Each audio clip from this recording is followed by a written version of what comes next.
welcome to Political Insights. My name is Benahi Onofe. On the show today, we'll be discussing the current state of tertiary education in the country and the role of the government. To properly evaluate and dissect in bits, I have two amazing personalities here in the studio, starting off with Honorable Solomon Idiogbe and Mr. Stanley Osaze, a political activist. Good day, sirs. Thank you. My name is Comrade Solomon Idiogbe. I prefer to go by that because today we see most honorables as dishonorables. So I prefer to be comrade. Okay, my apologies. No, it's okay. How are you doing, sirs? Very fine, very fine. Once again, it's great to have you here in the studio. Yes, the state of our tertiary education, in particular public universities, you understand. Let me just take us back memory lane a bit. This strike that was just suspended, by the ASU, based on the order of the court, happened to be the second longest strike in the history of Nigeria. But starting off with you, sir, did you expect the strike to last this long? Actually, I expected the strike to last even more. Why? Than we've just seen before. Because right from the initial stage, I understand the level of gross incompetence of this administration, even before they assume power. When you are giving Nigerian bogus promises, believe you me, you all know that the actions of these persons may not produce a better result. But for the fact that as at then, we are in an excruciating economic situation, we believe that this set of people are messiahs. But for some of us who understand the political intrigues, who understand the nitty-gritties of politics, we knew quite well that these men were only giving promises that are very impossible. So to me, I'm not surprised. I expected a more elongated strike, but thank God, maybe they will still go back to the strike because the level of incompetence is very glaring. So if you give me good, you get it. So if I'm allowed to really express my opinion in respect to that, believe you me, Nigeria can only start working in 2023. For now, what we have now is Nigeria being plunged into the backwater of economic and intellectual decadence. I'll come back to you because you are so optimistic about 2023. But for you, sir, do you have a different opinion, or did you expect the strike to last this long? I align into two with my friend and brother. That unfortunately, the Nigerian government is such that they say one thing and do another. Nigerian government is a bunch of irresponsibility, insincerity, decadence. With all due respect, a government that is packaged and enveloped in corruption and deceit. That is why a minister for education can walk out on students while they were expressing their disappointment over the issues of the supervisory ministry and the students' government. You and I know that students have a manner and a way of talking and taking up issues because they are, expectedly they are young persons and they are really not too careful with comments that they make.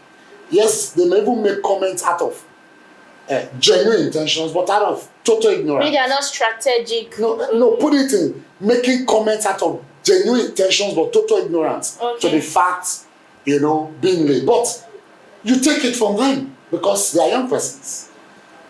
They've always learned theory, perhaps not practical life experience. But you have a government who would not listen.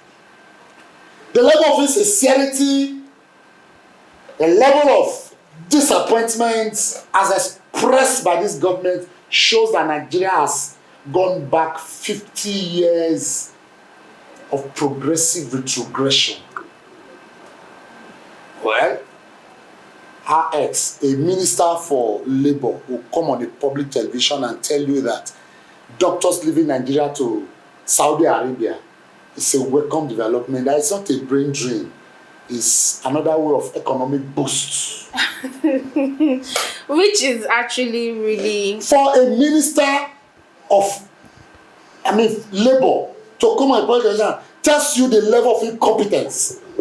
And then the minister for health, or if you like, hazard,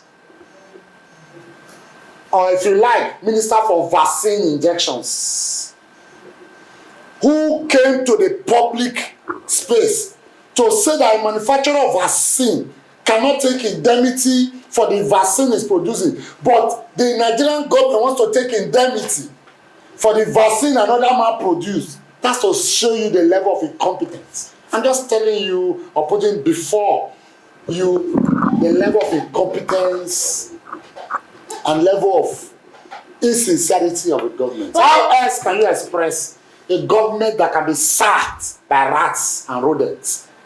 A government in whose administration snake can swallow money and disappear. A government that can be investigating a certain public officer, yet the same public officer will be on the public news to have evaded service and then would have been missing for judicial investigation, yet to be in their office of government, still doing the normal business of the day. It's only in APC's government. But that's not to say that PDP government is better. But I'm just saying that I am not disappointed with what I see. So if the ASU strike is even elongated, for people like us will be disappointed.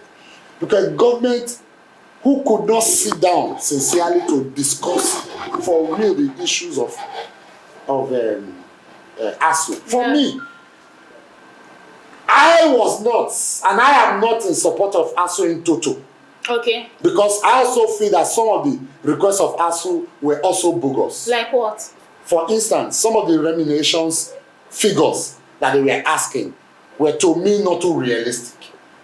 It's like the National Assembly who fixes their remunerations and wants the other level of civil service to take something less. So for me, some of these things were unknown. But the fact that we were talking about the decadence in the educational system, these were issues you needed to. So if the issue of ASU's statements, the demands they were asking was too much, what about the issue of the tertiary institution and the structures and the system of education that they were making comments about? Why didn't you look at it? Our tertiary institution, really tertiary institution today, are there things that you can really lay? Because if you go to Uniben, for instance, most of the structures you see there were donated either by NDDC, Okpebolo, Ray Roya, and a few others. Government have really not made impact. And the same government came back a few weeks ago to tell us that government cannot take full responsibility of education in Nigeria, that they must share between parents and students. Okay, I'm not trying to cut you off short, but let's give the government some slack. Do you also think like the government did not try in all regards? Of course, the government, they are meant to provide learning, enabling environment, good enabling environment, learning facilities and what have you. Do you think the government has done nothing at all, or to what extent do you think they can do better? To be very candid with you, if you ask many of these questions, because the statement the question you just asked is very holistic. If we have to touch all ramification, we'll go beyond what we have on paper as the topic of discourse. First and foremost, the gross incompetence is very glaring. Now, let's look at what transpired before this government assumed power. But holistically, generally, my point is this: the government has failed in totality. If you say I should score 100%. Listen, if you say I should score them in all ramifications, both in education, whatever, I will be giving them -10. That's they need to work hard to get to 0 before we can begin to count again. I don't know if you're getting my point. In all areas, this is not about party affiliation. This is about the true sincerity on ground. We query the activities of the previous administration in respect to hiking price of both consumable goods and orders. We said, okay, now let us bring a government who promised to stabilize the economy in respect to ensuring that $1 becomes €1 in line with the promises they made. The level of insecurity will become a thing of the past in line with the promises they made. The same government told us clearly that they are going to be for everybody. They will never be for nobody or anybody. Are you getting the point? But what was the resultant effect? As we speak today, go and look at the video making around. The current presidential candidate of the All Progressive Congress told Nigerians that they will give student loans, that there will not be anything relating to elongated strike, just as we've just seen today. Then in the past, we saw a very bogus and robust strike, We said, no, we did not need something like this. We needed a government that can fix this so that at the end of the day, our children, our parents, our brothers and sisters can get a very well orchestrated formal education. But what are we seeing today? What is the resultant effect of this government? So believe you me, I would have, because as it is now, the both of us are aligning in line with the same statement, so that it will not look as if this media house sets them up. Because certainly, as average Nigerians, we never acknowledge a single effort of this government. Let's streamline our discussion in line with the topic of discourse, the educational sector. Exactly. As we speak today, which education are we talking about?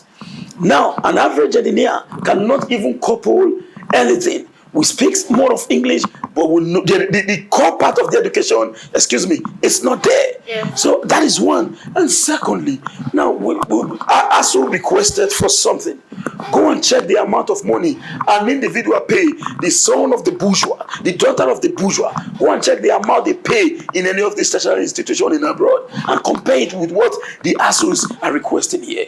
Now, in terms of the National Assembly who is set in remuneration or whatever, go and check their salary. What are they doing? What are they doing to fix the problem we are facing today in Nigeria? As we speak, we now have a National Assembly that is not a rubber stamp, listening, taking directly from the executive, whereas their primary responsibility is to check the activity of the executive arm of government. Crave my indulgence, let me submit.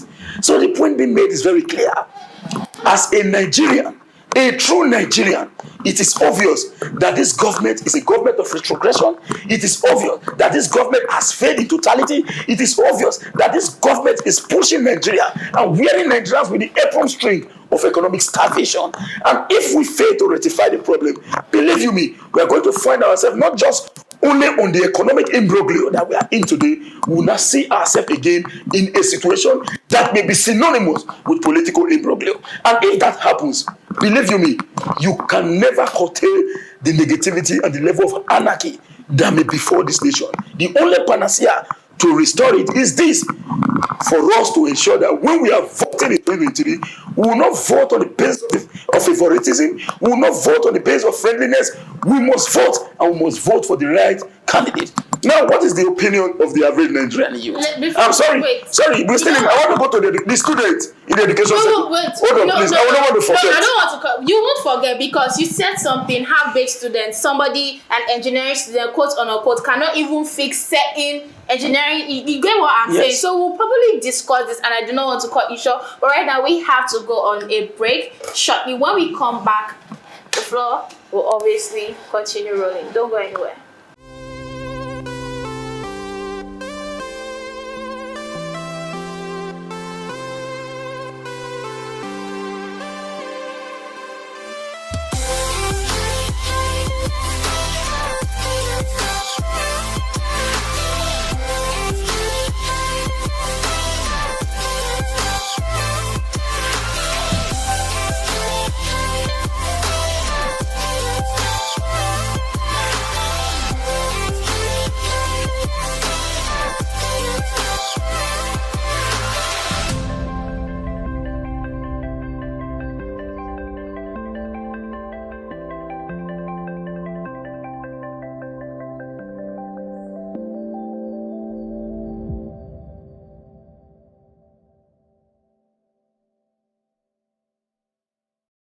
Welcome back. This is still Political Insights. Sorry, before we went on a break, you gave different punchlines, you gave different highlights about our universities. I'm going to get back to you, but sir, do we think that our public universities, because we can talk about education in general, but majorly private universities, they don't really suffer what is going on. In fact, they don't suffer what is going on right now in the country. Do you think these universities even have the interest of students at heart, like to a whole extent?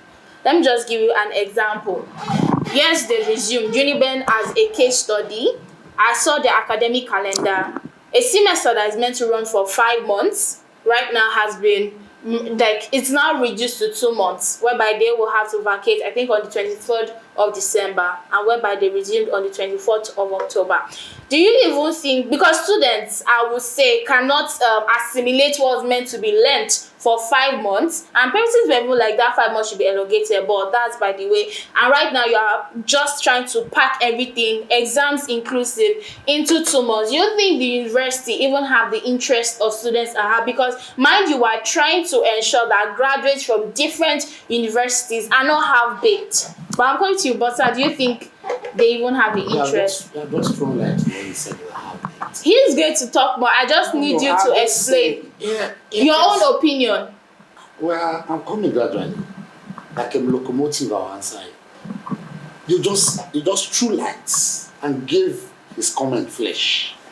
Because when you talk about half-baked students, it starts from taking a course of 5 months into 2 months and grinding them, like you said, exams inclusive, to catch up with all of this. Then if you ask the excuses that they've been at home for 7 months now, they should have been reading and they have the curriculum now, they should understand. That's why you are there. But let me tell you very clearly, what we have in Nigeria is quantitative education, qualitative.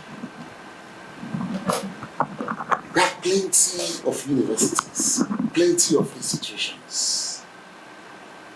How much do they have to give in terms of learning, in terms of inculcation, imbibing the students? How much? How much? Not much.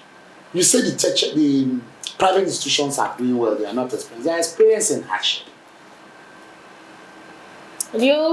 Yes, I'll tell you. I'll tell you why they're experiencing even worse than government institutions.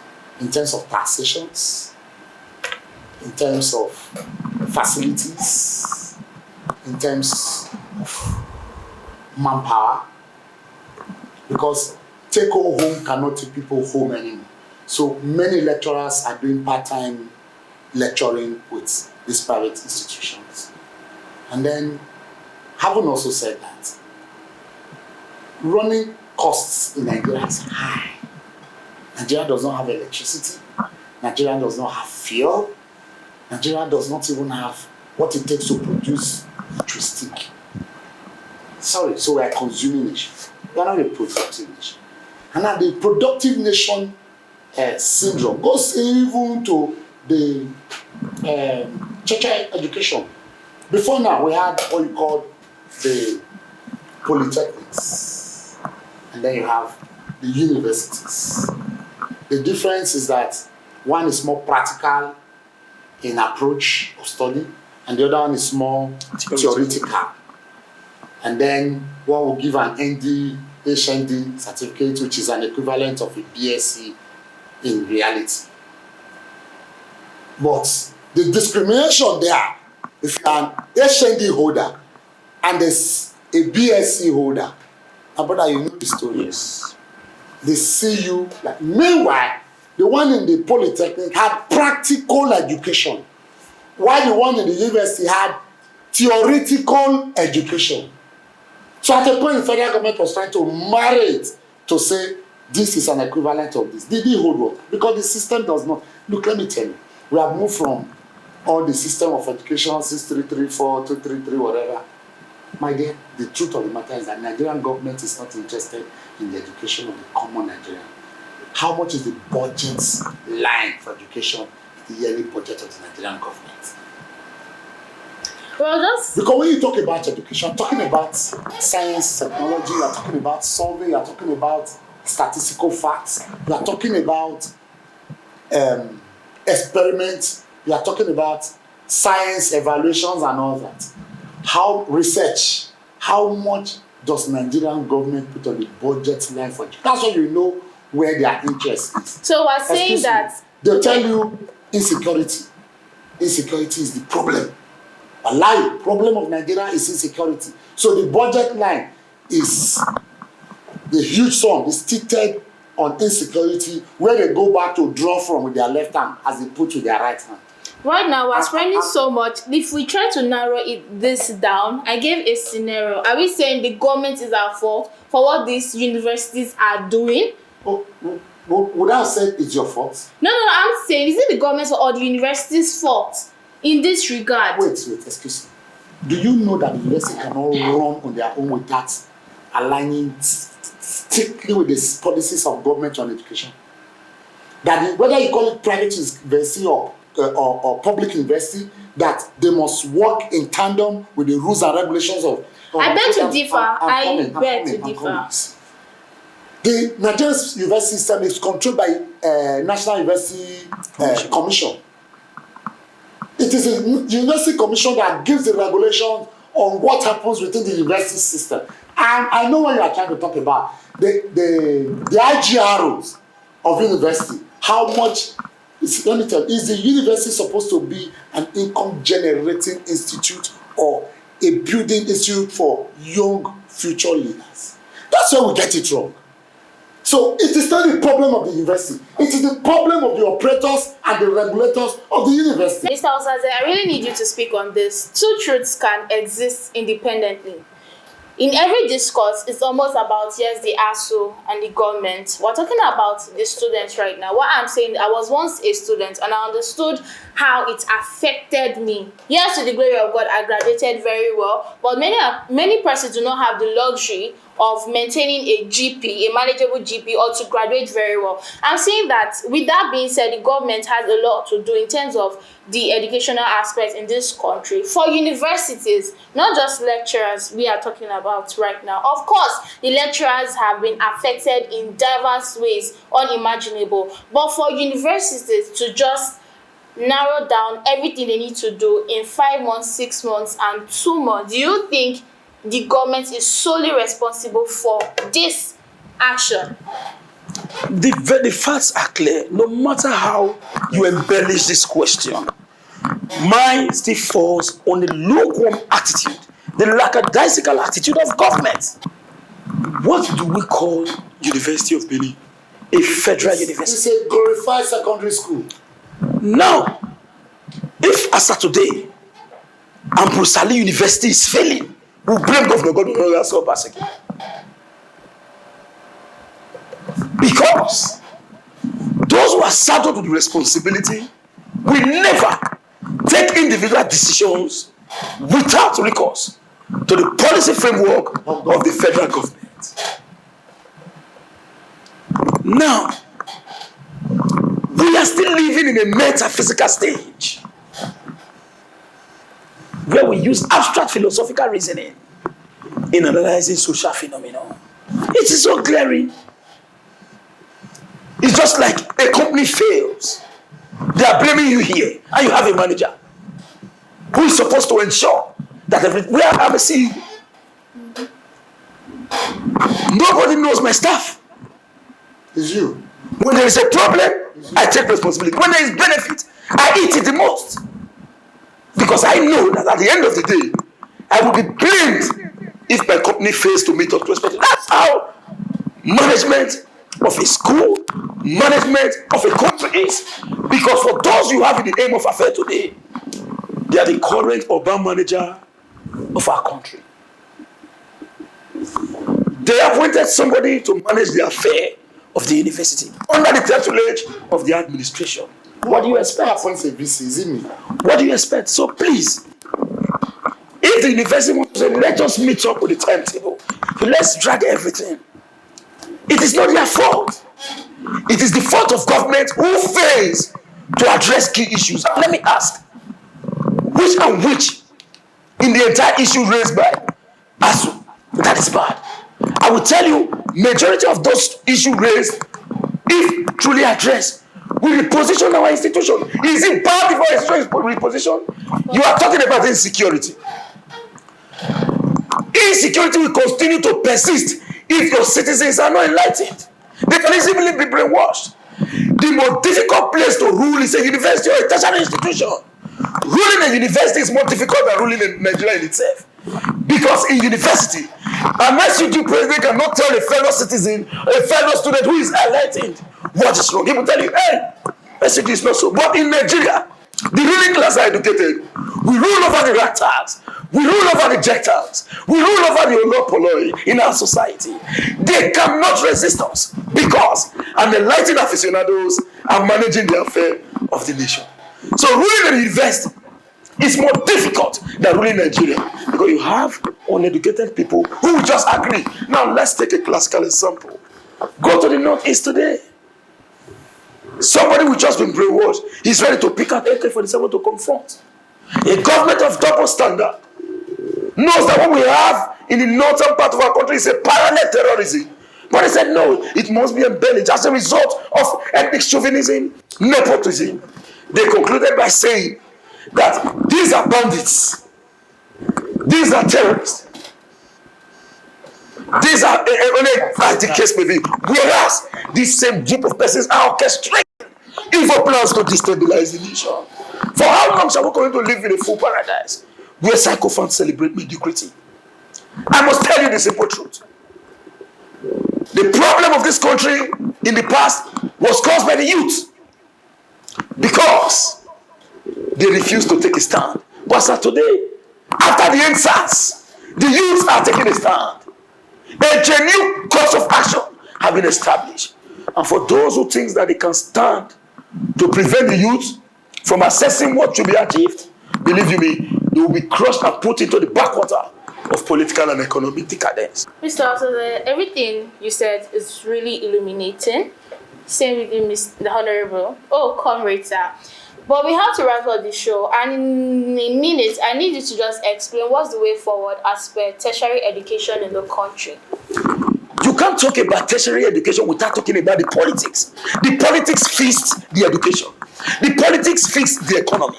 So we must take the right decision in voting in who understand the importance of education. So Then, which simply means that we must no longer celebrate NEPA peace certificate as a means in electing president. As of today, all of them is submitting affidavit. People are still clapping. Tell them to get their certificate or vacate. We want to see their academic competence. We want to see their leadership competence. It is no longer a mark. It is not a mark. Yes, some people always say, we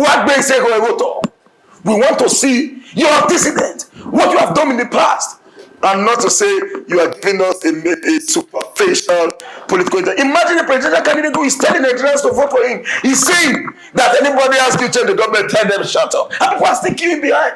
So for those who choose to fight against the interests and collective destinies of Nigerians are willing to stand to say no, Kabuto, legitimate to your actions. Thank you so much, sir. Do you have any other something different? No, my view is just clear. Nigerian government must sit down sincerely to talk with all relevant organs. They must talk with ASU. They must address the issues as raised by ASU. If you can't address their issues 100%, address their issues 80%. Because a larger part of the issues, yes, I know part of the issues has to do with the individual ASU member. But the other part talks about the student's life, the tertiary education system, and the infrastructural decadence within the educational sector. These are facts that governments must bring to the table with all honesty, with all sincerity, and then they must discuss it holistically and must have a roadmap towards, gripping and nipping strictly to the ground or on the board the issues of strike, unwanted strike, and other unnecessary unrest. Having said that, the Nigerian government have disappointed the Nigerian people for too long. They have created a huge gap between promises and performance. The way forward is for government to begin to close up the gaps that existed between them and people. And for ASU, it's time, like Osaze said, for us to wake up. Don't join INEC and the political class to rig fake elections. Because all the bad political leaders that we have had in Nigeria are a product of ASU, either as a classroom product or political product when they announce results have been collected money. In other words, we are wishing Nigerians a happy 2023 election as it comes. We must vote and vote wise and vote right. Thank you so much, sir. Thank you, Comrade Idiogbe. Thank you, Mr. Osaze. This conversation has actually been I'll use the word I used before, illuminating. And guys, you have to leave your reactions in the comment section below. Join the conversation on our various social media platforms. On YouTube, Instagram, and Facebook, we are VOS TV Nigeria. Until the next show, until next week on Political Insight, just stay safe. Bye for now.